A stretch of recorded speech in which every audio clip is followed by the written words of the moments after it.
Good morning, happy Monday. So it's Monday again. I am being really professional with my handlebars, and I'm sitting on the floor in my bedroom, but that's not the point. The point is that I'm doing the video and it's more important about what I have to say than this. That hopefully will not be like this forever. So today I want to talk about regret and excuses, because yet again I've realised that I haven't been working on my project or doing any writing or anything for me, and I haven't been doing it for weeks and weeks, and it's kind of been in the back of my head that I'm like, oh, I'll get around to it. And I told myself that I was being productive because I had life admin stuff to do, I had my tax stuff to do, I had thank you letters to write and things, and I would just spend like an hour or half an hour after my work in the morning nannying, and I would come home and I would just kind of dabble and potter, and I would tell myself I'm productive because I crossed off a few things on my to-do list. And I enjoyed this weekend, and I had a really nice time, and I went to the park and I did nice things. And then somewhere over the weekend I just went, you're not doing enough. And I do have that resounding, you're too hard on yourself. And I know that that's actually other people. That idea came into my head because it was other people telling me that I didn't need to work as hard as I want to work, and I know that I should work. And I've listened to, keynote speeches, I've read books, I've seen videos, and everything that the greats say, the high achievers, the high performance people, the people I look up to, they say the same thing. You need to be consistent, you need to be persistent, you need to have self-discipline. And I haven't been doing that. And also they've been saying that, collectively in their own different ways, when you want something, like for example, the things that I want in my life, they're not small. I don't want to give an example because I think, say you wanted to, I don't know, I'm trying to think of a good example. Say you wanted to start an online Etsy shop, but I want to start a multi-million-pound company. Those two things next to each other might not seem as big, but to you that wants to do the Etsy shop, that's the biggest thing that you've ever done and the craziest thing, and you're really excited about it. But to me, I'm like, that's smaller than there's no comparison. Do you see what I mean? But to me, in my head, the project that I'm doing, in my head, part of it is it's already happening. It already exists. And there's no proof that it's going to happen. There's no one telling me like, oh yeah, in 5 years time, you're going to have this, this and this. Keep going and you're going to get there. There's no fortune teller telling me these things. I have the pure faith and the self-belief that I am able to manifest that dream for myself. And I've believed it for years and years. And I realised along the way, when I was younger, I was always told I could do whatever I wanted. I was never taught how to work hard. And that's through nobody's fault, but that's just the way I grew up. And that was the education that I had. That if you wanted something more than to achieve your academic studies and go to university, you had to apply yourself and change the physical makeup of your habits, of your self-discipline, of your personality, of the way you talk about yourself, of the people you surround yourself with. You have to mold that into something completely different. And that's a very slow and sometimes excruciatingly frustrating and painful process, but it also is magical and amazing and transformative, and I am learning so much all the time. But it's these dips that I have where I realise, and I kind of pull myself up on it when I'm like, why are we not that happy? What's going on? And then I'm like, well, Katherine, it's because you haven't been doing the things that bring you joy. You know, I've been being lazy, and you know, I want to be a high performance person, and I have the audacity to say I want these big things, but my actions are not aligned with that. You know, it's like physically saying, I don't know, just the example that came to my head, saying you wanted to buy some strawberries, but you're in a blueberry farm and you have no money, and you're like, I want some strawberries, and you're like, but you're in the wrong place, and you're like, no, this is the place that I was told to come, so like this is, or not even in a blueberry farm, you're in the strawberry farm, but you just don't have any money, and you're like, no, I'm gonna come take these strawberries, and people are like, no, you have to pay for them, you know, like you can't just come and take these things. Yeah, that's a better example. And you know, here's me being like, I want to be high performance, and I want to write a book, I want to start this project, I want to have a company, and I want to do this, I want to do this, and it's big, and it's audacious, and it's crazy, and it's amazing and wonderful, and I have people that believe in me, and I have my social platforms, and I have my blog, and I'm writing, and everything. I kind of have everything and the foundations of it, but me, myself, I'm sat here being like, yeah, don't really feel like it. How dare I? How dare I sit here and say I want something so big, and I want to have that, and I just want to take it. If you want something, even if it's an Etsy shop where you sell your handmade gifts, even if you want to write a book, even if you want to do a degree, start a business, whatever it is, you have to do more than what you have to earn it. The people that have the things that the dreams that they wanted, the big things, the things that we look up to and say, one day that's going to be me, they didn't just get given it. They worked bloody hard for it. And I think, especially in society, we sit and we look and scroll through Instagram and Pinterest of these beautiful houses and these people's companies and their merchandise that they're making and the events that they're putting on and the achievements that they're doing, the awards they're winning, and we're like, oh, that's amazing, it's something to strive towards. What we don't see is the tears, is the hours, it's the late nights, it's the early mornings, and you would have heard this over and over again if you're like me and you listen to the greats all the time, saying it's what we see and what people genuinely tell you, like most of the time, it's what you either want to hear or it's what's pretty. It's what's pretty. I could sit here and tell you all the crap I've been through to get to where I am today, but that's not pretty. You don't want to hear about that.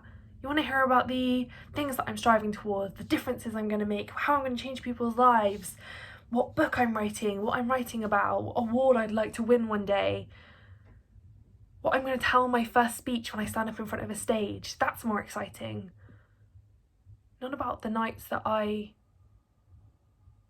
cried because this transformation process to change the makeup of my conditioning, to see the long stretch ahead of you with something at the end that only you can see, and just cry because you're like, how do I do that? How do I get there? That's crazy. That's crazy. You can't, it's impossible.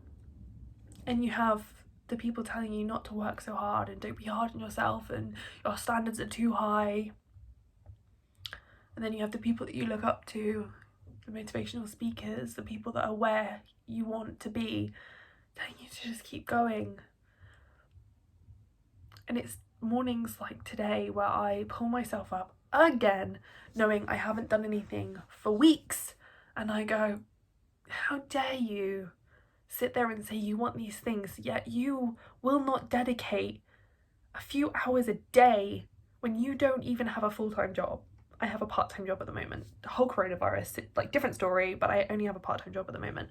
And as of the rest of this week, so as of next week, I won't have a job at all, a paid job.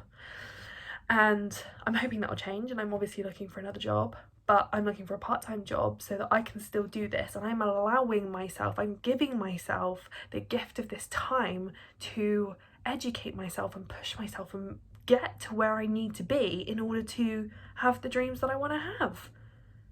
And yet still, I am not applying myself the way that I know I need to. And I, a long time ago, realised that I put myself in a position, I sound a little bit contradictory here, where I do not have an option to back out of this now. What I've decided to do in my life is scary, and it's wonderful and extraordinary all at the same time, and I can't back out of it now, and I'm obsessed when I'm in it, obsessed with how amazing it's going to be and what I can manifest and create, and how that's just come from my head, and I amaze myself sometimes. And I think that's why I keep coming back to it, because I'm like, you need to do better, because you don't have a choice anymore. This is it. This is it. And I do not want to get to 60 years old and look back on my life,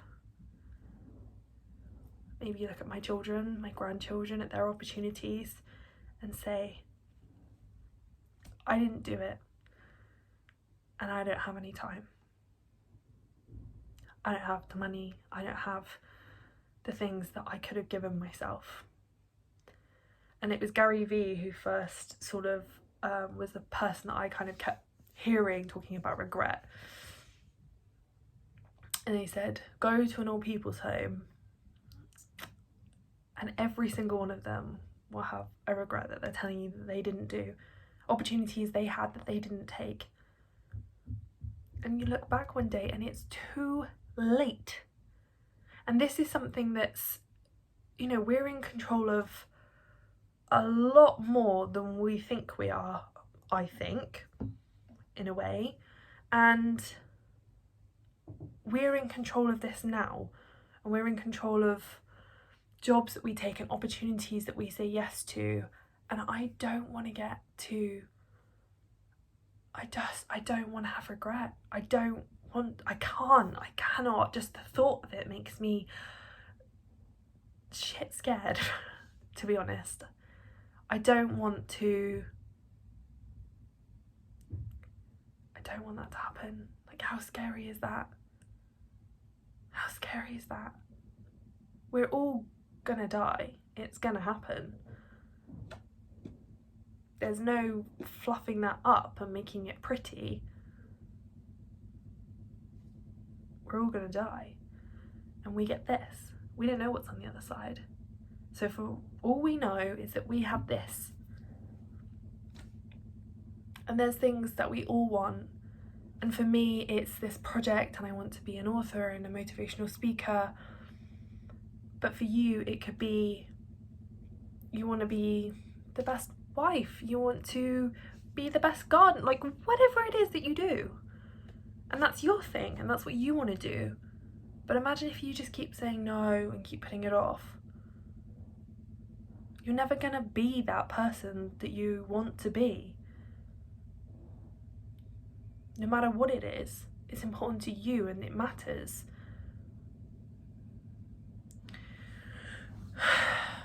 So that's what I'm thinking about today. And about pushing myself, applying myself, and just constantly ringing that bell of, you are not getting any younger. Every day that ticks by adds to a week, that adds to a month, that adds to a year, that adds to a decade. And I'm only 26, but the things I want to achieve in my life and the difference I want to make to other people's lives, I only have in my head now what I want to achieve, and I feel in a timeline applying myself, I can achieve that in the next 5 to 10 years. And say it's 10 years, I'll only be 36. What am I going to do for the rest of my life? And I'm going to get new opportunities, and I'm going to meet people, and I'm going to learn so much that who knows what I'm going to be thinking of in 10 years time, to think I've got another 10 years, another 20 years. Let's see what I can do. Let's push myself to the limit. But I will never know what that is. I never know if I even have a limit if I don't push myself now and set myself these big goals and just see what happens. Dare you. Just see. I heard another quote as well that said, you're already in pain. You might as well get something out of it. We think, and in our human conditioned brains, that sitting down and putting stuff off and telling ourselves that we're procrastinating and we're not motivated and we'll do it when we feel like it is actually avoiding pain. But for me, my experience of that is this prime example right now, that I'm looking back on the weeks that have just ticked by and I've gone, you didn't do that, and I'm never going to get that time back, ever. It's gone now, and that's over a month of my life. And don't get me wrong, these seasons that come and go, they don't always apply.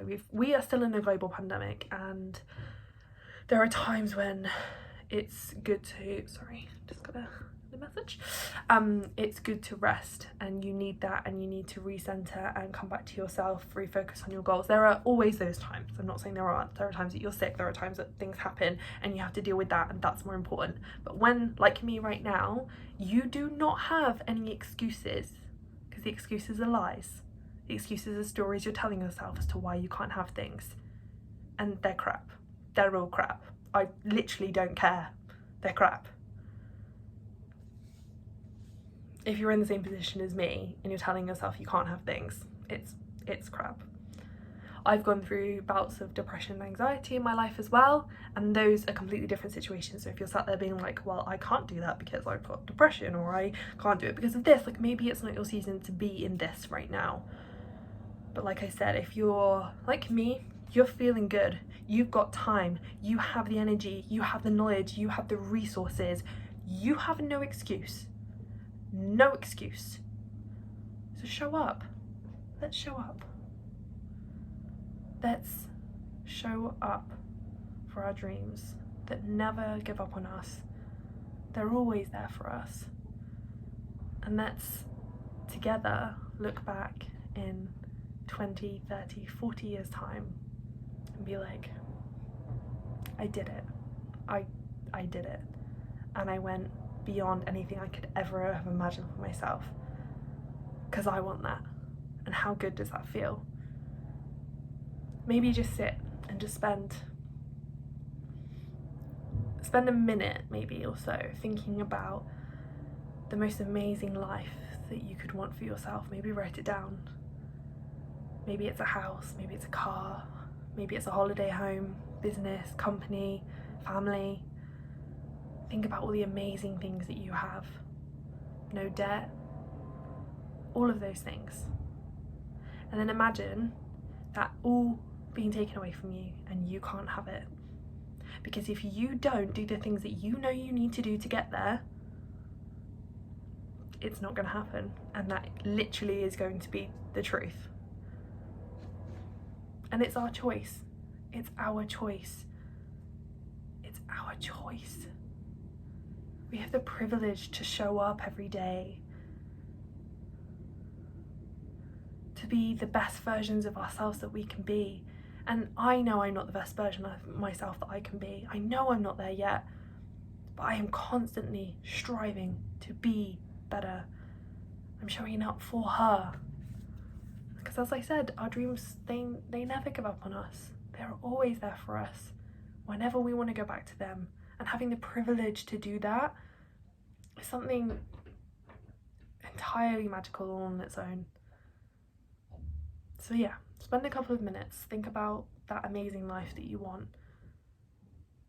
Think about how you'd feel if in 20, 30, 40 years time you look back and you didn't have it.